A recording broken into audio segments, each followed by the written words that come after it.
আমাদের বেগুন গাছগুলোতে ফুল চলে আসছে। এখন কিন্তু বেগুন গাছ অনেক পরিমাণে আমাদেরকে ফলন দিবে, তাই এই সময়টায় বেগুন গাছে একটা ভারী খাদ্য দিতে হবে। তাই আমরা আজকে দিব মিক্স খাবার।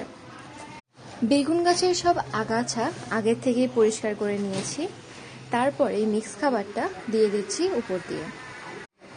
আর সব রকমের খাদ্যই সবসময় ট্রাই করবেন যেই টব সেই টবের চারদিক দিয়ে দিতে, গোড়ার দিক দিয়ে না, চারদিক দিয়ে, কারণ শিকড় চারদিক দিয়ে ছড়াবে। চারদিকে কিন্তু শিকড়গুলো থাকে যাতে শিকড় খাদ্য পায়।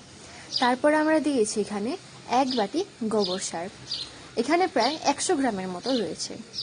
এটা দিয়ে ভালো করে মাটিটা নেড়ে দিতে হবে যাতে মাটির সাথে খুব ভালোভাবেই খাদ্যটা মিক্স হয়ে যায়।